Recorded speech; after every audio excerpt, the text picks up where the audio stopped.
পর্যন্ত খোঁজ পাওয়া যায়নি ফুলটুসি ও তার ছেলে আরিয়ান খানের। কাজের টোপ দিয়ে পর্নোগ্রাফি, পুলিশি তলবে এলাকা ছাড়া ফুলটুসির ভাই। কাজের টোপ দিয়ে সোদপুরের নাবালিকাকে নির্যাতন, তরুণীকে নির্যাতন, আগেই গা ঢাকা অভিযুক্ত শ্বেতা খান ওরফে ফুলটুসি। সরাসরি দেবাশিস রয়েছে আমার সঙ্গে। দেবাশিস, এখনো পর্যন্ত তো খোঁজ পাওয়া যায়নি শ্বেতা খান এবং তার ছেলে আরিয়ান খানের। এবার তো দেখা যাচ্ছে স্ক্যানারে এই ফুলটুসির ভাই কিভাবে নজরে এলো, কিভাবে জড়িত এই কাজের সঙ্গে?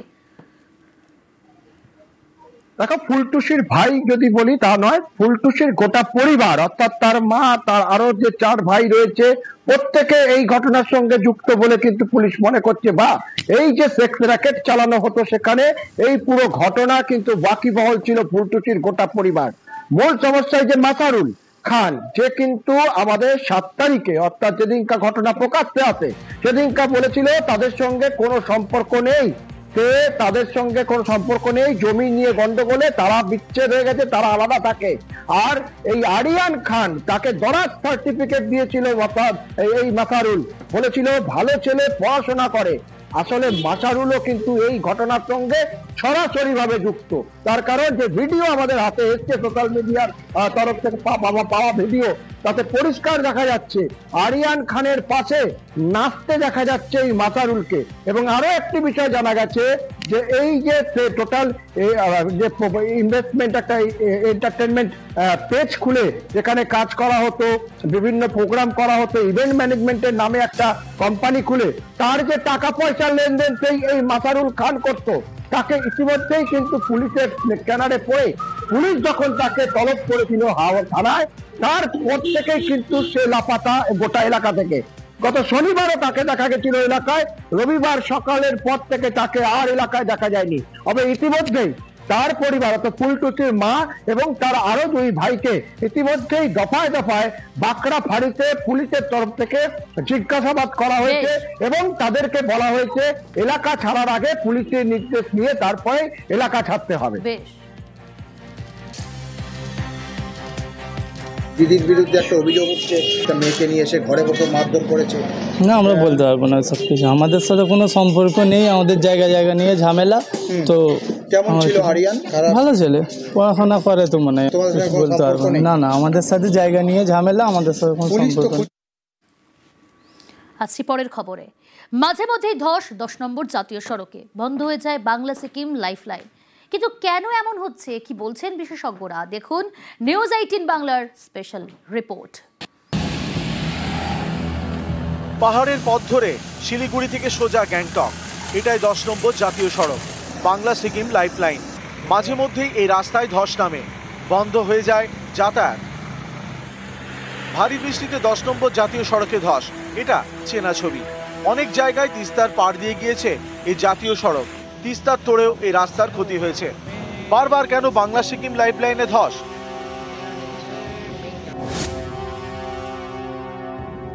আমাদের যে ওয়েস্ট বেঙ্গলের হিমালয় বা সিকিম হিমালয়, এটা অনেক সফট, একদম ইয়াং মাউন্টেন যাকে বলে হিমালয়, তার পরিষ্কার দিকটা এখানে পাওয়া যায়। হার্ড রকের থেকে সফট রক বেশি এবং মাটি খুব নরম। 20, 25, 30 মিটার নিচে গিয়েও নদীর পাড়ে বা রাস্তার উপর থেকে সেখানেও কিন্তু ওই ভঙ্গুর সমস্ত পাথর ইত্যাদি পাওয়া যায়। এই সফট রক থাকার ফলে যেমন রাস্তাও খুব ভঙ্গুর, খুব তাড়াতাড়ি ভেঙে যায়। নদীর পাড়ের রাস্তা তো থাকেই না, বোধহয় নতুন করে ভাবতে হবে তিস্তার পাশ দিয়ে রাস্তা করা যাবে কিনা আদৌ। আমার মনে হচ্ছে পাহাড়ের মাথার উপর দিয়ে রাস্তা নিয়ে যেতে হবে। রাস্তাগুলো নদীর পাড় থেকে একটু সরাতেই হবে মনে হচ্ছে, নালে চিরকালই চলতে থাকবে।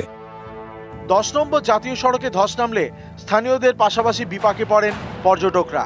সরকারি তথ্য বলছে 2024 সালে 5 মাসে 13 বার বন্ধ করা হয়েছে বাংলা সিকিম লাইফলাইন। সম্প্রতি সিকিমে অতিবৃষ্টির জেরেও অনেক জায়গায় ধস নামে, সাময়িকভাবে বন্ধ করা হয় 10 নম্বর জাতীয় সড়ক। শিলিগুড়ি থেকে সিকিমের মধ্যে 174 কিলোমিটার পাহাড়ি রাস্তা, এর মধ্যে কালীঝোড়া থেকে মেল্লি পর্যন্ত 26 কিলোমিটার রাস্তা বেহাল। এই এলাকায় মাঝে মধ্যেই ধস নামে, তখন তড়িঘড়ি রাস্তা সরিয়ে পরিস্থিতি সামাল দেওয়া হয়। এসবই অস্থায়ী সমাধান, কিন্তু বারবার কেন এমন হচ্ছে? প্রযুক্তিবিদদের মতে পরিবেশের কথা না ভেবেই পাহাড়ের উপর ব্যাপক নগরায়ন হচ্ছে, তৈরি হচ্ছে হোটেল, রেস্তোরাঁ। এছাড়া পাহাড়ে নানা পরিকাঠামো তৈরি হচ্ছে। কোথাও রেল লাইন তো কোথাও আবার পাহাড়ি নদীতে জলবিদ্যুৎ প্রকল্প। 10 নম্বর জাতীয় সড়কের পাশে তিস্তার উপরে একাধিক জলবিদ্যুৎ প্রকল্পের কাজ চলছে। এর জেরে পাহাড়ের বাস্তুতন্ত্রের ক্ষতি হচ্ছে, ভারসাম্য নষ্ট হচ্ছে। বিশেষজ্ঞদের দাবি, এসবের কারণেই 10 নম্বর জাতীয় সড়কে বারবার ধস। প্রযুক্তিবিদরা অবশ্য বলছেন, বিভিন্ন প্রকল্পগুলি গড়ার ক্ষেত্রে যতটা তাগিদ লক্ষ্য করতে পারা যায়, পরিবেশ রক্ষার ক্ষেত্রে সেই তাগিদটার মস্ত বড় একটা অভাব রয়েছে। ফলে এই সমস্ত অঞ্চলে কাজ করতে গিয়ে বারবার ধরে যে ধরনের বিপদের সম্মুখীন হতে হচ্ছে, সেক্ষেত্রে দাঁড়িয়ে যখন বিস্তারিত প্রকল্প রিপোর্ট তৈরি করা হয়, তখন পরিবেশগত ভারসাম্য রক্ষার জন্য কি কি ব্যবস্থা গ্রহণ করা প্রয়োজন তা কার্যত আলোচনা স্তরে আসে না। আর সে কারণেই এই বিপদ বারবার ধরে গ্রাস করছে। আসলে পাহাড়ের ঢালের ভারসাম্যের সাথে নির্ভর করে রাস্তার ভাগ্য, অর্থাৎ রাস্তা কতটা টিকবে বা টিকবে না। ভারসাম্য যে কারণগুলোতে ব্যাহত হতে পারে তার মধ্যে হচ্ছে একটা, যে পাহাড়ের নিজস্ব বাস্তুতন্ত্র সেটা কতটা এফেক্টেড হচ্ছে আরবানাইজেশন প্রসেসের মধ্যে দিয়ে। এই এন্টায়ার নদীর গতিপথে বিভিন্ন জায়গা জুড়ে জলবিদ্যুৎ কেন্দ্র তৈরি হয়েছে, ফলে যেটা নদীর স্বাভাবিক যে জলপ্রবাহ, নদীর যে স্বাভাবিক গতি সেটা এফেক্ট করেছে। ফলে যখন বর্ষা আসছে তখন নদীর যে মূল খাত, সেই মূল খাত ছেড়ে নদী তার দুপাশ দিয়ে প্রবল জোরে জল যাওয়ার চেষ্টা করছে। ফলে এখানে একটা ইরোশন হচ্ছে। যে রাস্তাগুলোর উপর দিয়ে ভারী ভারী গাড়ি যাচ্ছে, বিশেষত সেই অঞ্চলের শিলাস্তর অত্যন্ত ভঙ্গুর শিলাস্তর। তার ধারণ ক্ষমতার বাইরে দিয়ে যদি তার উপর দিয়ে, তার ঘাড়ের উপর দিয়ে যদি আমরা প্রত্যেক দিন ভারী ভারী যান চলাচল শুরু করি, তাহলে তার স্থায়িত্ব, তার ভারসাম্য বিঘ্নিত হতে বাধ্য। এই ঝোড়াগুলোর জায়গা দেখবেন সবচেয়ে বেশি ল্যান্ডস্লাইড প্রোন হয়, কারণ এই ঝোড়াগুলো ছিল এর স্বাভাবিক জলপ্রবাহের রাস্তা। সেগুলো যখন কোথাও না কোথাও এফেক্টেড হতে থাকে সাবসারফেস ওয়াটার, ফলে তার যে জলের চাপ, পোর ওয়াটার প্রেশার বাড়লে তখন তার স্থায়িত্ব, ভারসাম্য প্রত্যেকটাই হচ্ছে যে এফেক্টেড হয়। বোধহয় নতুন করে ভাবতে হবে তিস্তার পাশ দিয়ে রাস্তা করা যাবে কিনা আদৌ। আমার মনে হচ্ছে পাহাড়ের মাথার ওপর দিয়ে রাস্তা নিয়ে যেতে হবে। রাস্তাগুলো নদীর পাড় থেকে একটু সরাতেই হবে মনে হচ্ছে, নালে চিরকালই চলতে থাকবে। আবির ঘোষাল এবং মনি লামা, নিউজ 18 বাংলা। দুর্ঘটনা এড়াতে বিভিন্ন জায়গায় অগ্নিকাণ্ডের ঘটনা ঘটে, আর সেই অগ্নিকাণ্ডের ঘটনা যাতে না ঘটে তার জন্য দমকল বিভাগের নজরে এবার পুরুলিয়ায় নার্সিং হোমগুলির অগ্নি নির্বাপন ব্যবস্থা। অগ্নি নির্বাপক যন্ত্র আছে কিনা, থাকলে সেগুলি ঠিকমতো কাজ করছে কিনা, আগুন লাগলে বাইরে বেরোনোর বিকল্প রাস্তা রয়েছে কিনা, সমস্ত বিষয় কিন্তু খতিয়ে দেখে দমকল বিভাগ। ইতিমধ্যে কয়েকটি নার্সিং হোমকে তারা নোটিশ ধরিয়েছে। আরো ডিটেল জানাবো আপনাদের।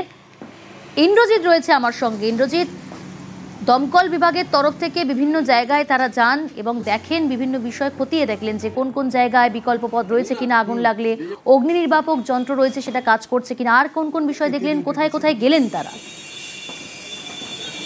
দেখো প্রিয়াঙ্কা, পুরুলিয়া শহরের যে নার্সিং হোমগুলি রয়েছে বেসরকারি, সেগুলোতেই মূলত অভিযান চালায় একেবারেই দমকল বাহিনী, এবং তারা মূলত যে বিষয়গুলি দেখে দমকলের আধিকারিকরা, সেগুলো হচ্ছে যে আগুন নেভানোর জন্য পর্যাপ্ত পরিমাণে জল রয়েছে কিনা, এবং জলের ট্যাঙ্ক রয়েছে কিনা, এবং আগুন যদি কোনো কারণে আগুন লাগানোর মতো ঘটনা ঘটে সেক্ষেত্রে বিকল্প কোনো রাস্তা রয়েছে কিনা, রোগী বা রোগীর আত্মীয় বা হাসপাতালে যে স্বাস্থ্যকর্মীরা থাকবে তারা কিভাবে বেরোবে, সেই সব বিষয়গুলি রয়েছে। এবং এছাড়াও বিভিন্ন বিষয় রয়েছে যেগুলো অনুমতি রয়েছে কিনা নার্সিং হোমে, এবং কতটা রাস্তা রয়েছে যেখানে দমকলের গাড়ি দ্রুত এসে আগুন নেভানোর জন্য দাঁড়াতে পারবে, সেই বিষয়গুলি মূলত দেখেছে। এবং বেশ কয়েকটি নার্সিং হোমে যে ত্রুটি পেয়েছে তার জন্য ইতিমধ্যেই দমকল বিভাগ তাদের নোটিশ দিয়েছে, এবং কয়েকদিনের মধ্যেই, 1 মাসের মধ্যেই যে ব্যবস্থাগুলো নেই সেগুলো সেই পরিকাঠামো করতে হবে